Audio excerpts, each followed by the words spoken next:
It doesn't happen slowly, it happens suddenly. One day she's warm, loving, and familiar. The same woman who used to hold your hand and swear she'd love you until the end. And then, out of nowhere, she's gone, not physically, emotionally. Cold, detached, distant. You can feel it in her voice, in her eyes, in the way she looks through you instead of at you. And you're left wondering what you did wrong, when in reality this wasn't about you at all. Because around 40, many women don't drift away, they detonate. This isn't random. It's not just hormones. It's a full-blown identity implosion disguised as self-discovery. A biochemical, cultural, and psychological storm that tears apart marriages, rewrites history, and leaves men standing in the wreckage trying to recognize the woman they built their life around. See, no one talks about this, because it's inconvenient. We're told to believe that women hit midlife awakening, that they're rediscovering themselves. But what actually happens? They start burning everything down in the name of finding peace. And if you're a man, you don't see it coming. You think everything's fine. A few arguments here and there, maybe a little emotional distance.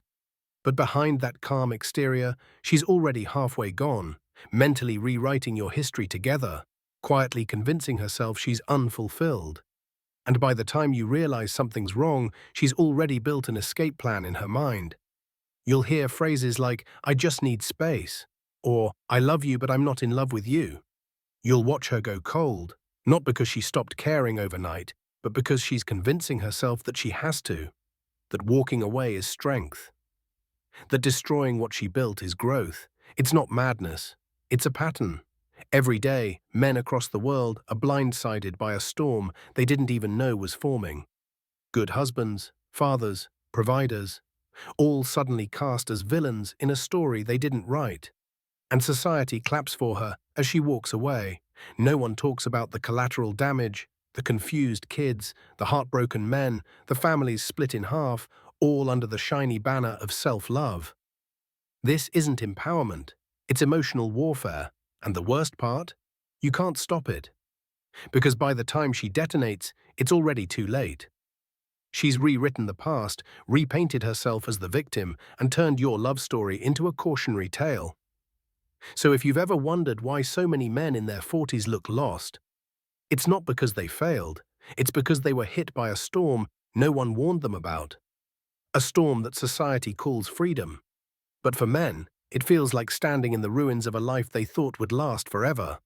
Welcome to the hidden storm, the midlife detonation no one dares to talk about. Here's the cruel joke that no one talks about. The same biology that once made her nurturing, loving, and devoted eventually turns her inward, self-focused, restless, and searching for something she can't even name. Around 40, something inside her shifts. It's not just hormones, it's nature flipping the switch. The estrogen that once fueled her warmth begins to decline. The dopamine highs from caretaking, affection, and stability start to fade. And suddenly, that stable life she built feels like a cage. She doesn't know why. She just feels it. An ache, a pull, a whisper that says, "You're running out of time." It's biology, but it feels like betrayal. Because while men hit their stride in midlife, mentally sharper, emotionally calmer, more grounded, women hit turbulence. Her body starts sending mixed signals. Find yourself, change everything, start over.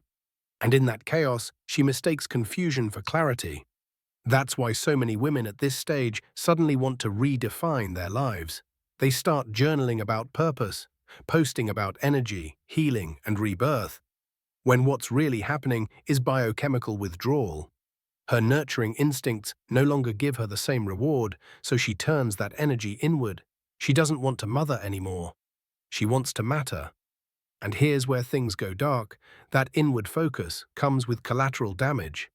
The man she once adored becomes a mirror for everything she now questions about herself. He's not her comfort anymore. He's her reminder of what she's outgrown. So she rewrites the story. She tells herself he's changed, that he's emotionally unavailable, that he doesn't make her feel alive. No, he's just consistent, but consistency doesn't feed the chaos her biology now craves. It's nature's cruel design. The chemicals that once rewarded connection now punish predictability. She starts craving novelty. Not always in people, but in identity. The woman who once wanted family and stability now dreams of freedom and rediscovery. And the man who helped her build that foundation, he becomes the villain in her transformation arc. You'll hear her say, "I just need to find myself." But what she really means is, "I miss the feeling of being desired, chased, and new." Her biology is screaming for stimulation, and she'll burn her world down to get it. And the worst part, society cheers her on. Live your truth. Do what makes you happy. But no one tells her that this awakening is often just biology playing tricks on her brain, convincing her that comfort is death and destruction is freedom. So when she walks away from the marriage, the man, the stability, she calls it growth. But for him, it feels like a bomb went off in the life they built together. This is the hidden biological storm, and every man needs to see it coming. Here's the lie that's destroying more marriages than infidelity ever could. You deserve more. It sounds empowering, it sounds noble, but underneath that pretty packaging lies poison, the kind that turns good women into strangers and stable homes into ruins. Because somewhere between social media self-love quotes and influencer therapy sessions, a new gospel took hold, the gospel of reinvention. It tells women that loyalty is outdated, that marriage is a cage, that family is just another word for limitation, and millions of women believed it. Scroll through your feed, what do you see? Smiling women holding glasses of wine, captions dripping with pseudo-wisdom. Sometimes you have to lose everything to find yourself. Don't shrink to fit someone else's comfort. She remembered who she was, and the game changed. Number. The game didn't change. You just destroyed the scoreboard. This isn't empowerment, it's emotional marketing. It's the fantasy that you can blow up your entire life, call it healing, and somehow escape the fallout. Modern culture doesn't celebrate growth anymore. It glamorizes escape. Because let's be real, finding yourself at 40 rarely means rediscovery. It means running away from accountability. It means rewriting the story to make yourself the hero, no matter who you hurt along the way, and the system rewards it. Social media gives applause for rebellion, but silence for loyalty. Movies glorify the woman who leaves her husband to start over, not the one who stays and rebuilds. Even influencers, divorced 3 times and spiritually bankrupt, are selling $499 feminine energy courses to help you glow up your life by walking away from it. And here's the dark irony, the same women shouting "I'm free" online are crying in silence offline. Because freedom without direction feels a lot like emptiness. You can leave a marriage, a man, even your past, but you can't run from yourself. Men feel this shift before it happens. They sense the distance, the subtle contempt, the constant comparisons to how other couples live.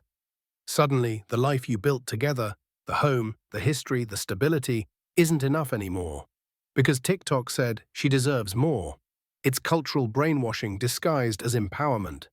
A slow drip of discontent that whispers, "You're missing out." And once that seed is planted, it grows.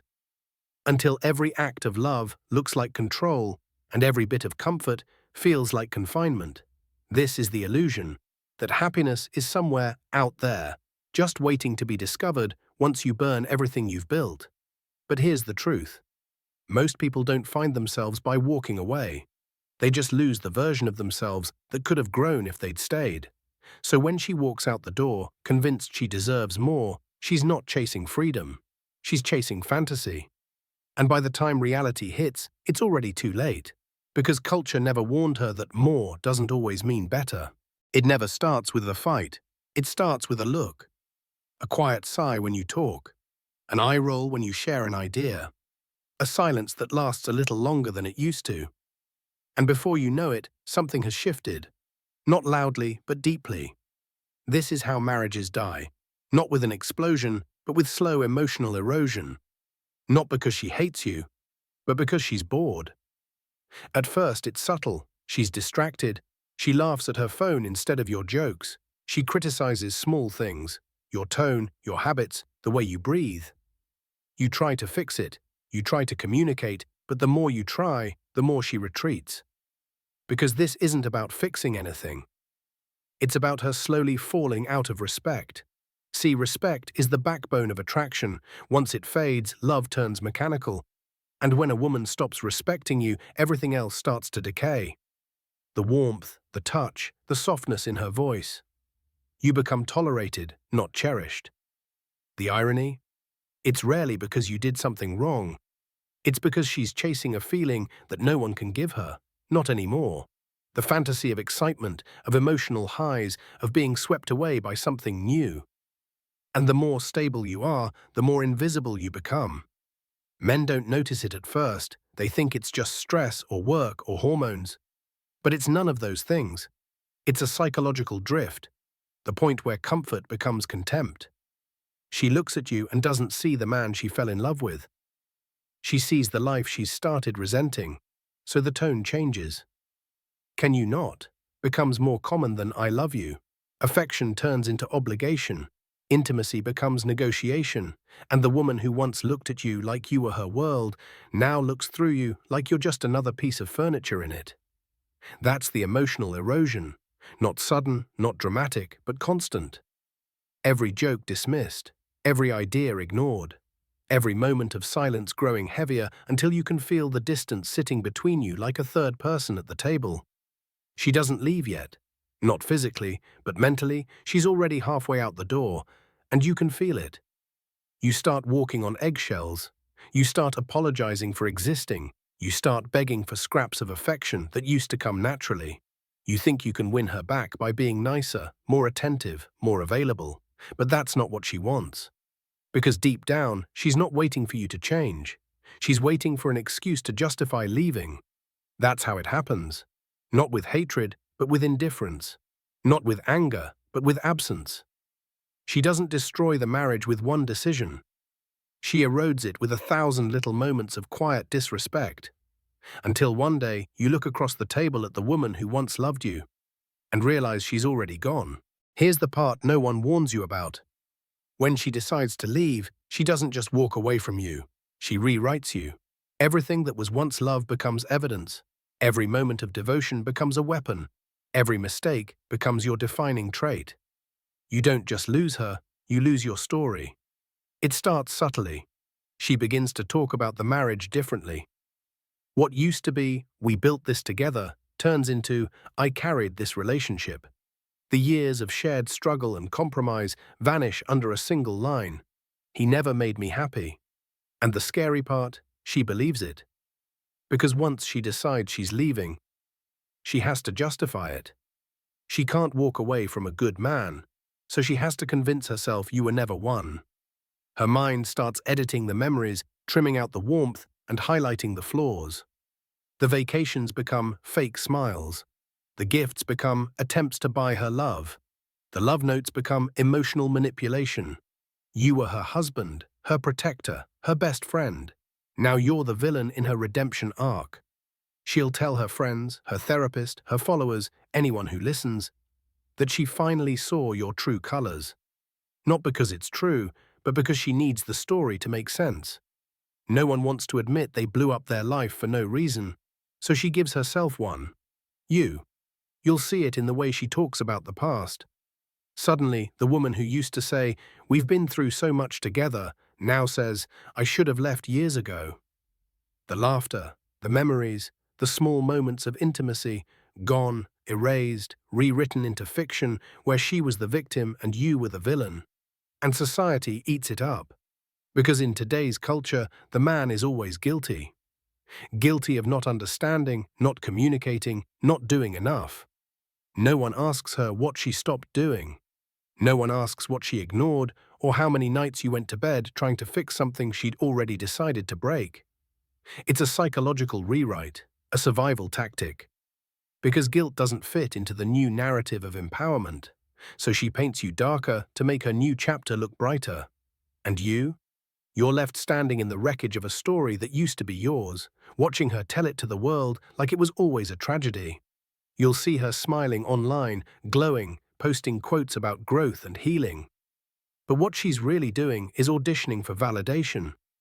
Every like, every comment that says, you're so strong.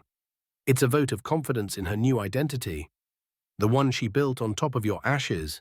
She didn't just rewrite the marriage, She rewrote you. And the world applauded. But deep down, she knows the truth. Because you can rewrite the story, but you can't erase the man who lived it. Here's what no one tells you about the explosion. When the dust settles, there's no freedom waiting on the other side. Just wreckage, the new chapter she thought would be liberating. It's chaos wrapped in self-delusion. She doesn't wake up to peace. She wakes up to silence. No husband in the kitchen, no shared laughter echoing through the house, just an empty coffee mug and a quiet so heavy it feels like punishment. Because when the detonation ends, the fantasy dies with it. For men, the fallout feels like hell at first. They lose their home, their kids, their sense of identity. They're told to man up, while lawyers and courts rip their lives apart. But men, they rebuild. Slowly, quietly. They turn pain into purpose. They hit the gym. They chase goals. They rediscover discipline. Because men don't have the luxury of breaking. They rebuild, or they disappear. Women, they chase distraction. They post about empowerment, about finally being free. They travel, party, reconnect with themselves. But freedom without meaning is a cage with no walls. You see it in their eyes months later, the emptiness, the regret they can't admit. Because the world promised them liberation but delivered loneliness. The validation that once flooded in starts to fade. The attention dries up. The dating pool feels cold, transactional, soulless. And one night, she looks at her phone, scrolling through filtered faces and half-hearted conversations, and realizes she threw away something real for something temporary.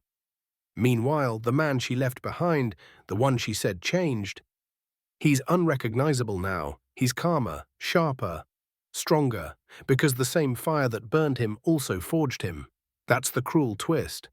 When women detonate their marriages, they think they're escaping the pain, but all they do is delay it.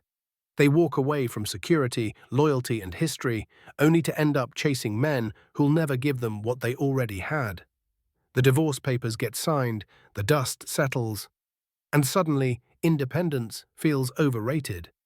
The house feels colder, the bed feels bigger, and the woman who once swore she was finding herself starts realizing she left the best parts of herself behind, in the life she destroyed. Men grieve differently. They go silent, they rebuild. But when they rise, they don't come back. Because once a man learns he can survive without love, he stops begging for it. So yes, midlife might transform women, but it also awakens men. The same explosion that shattered his world becomes the reason he finally finds peace. Because while she's out there chasing the ghosts of excitement, he's building something she'll never have again: stability. And when regret finally sets in, it's too late. Because the man she left behind, he's no longer waiting at the wreckage. He's already moved on.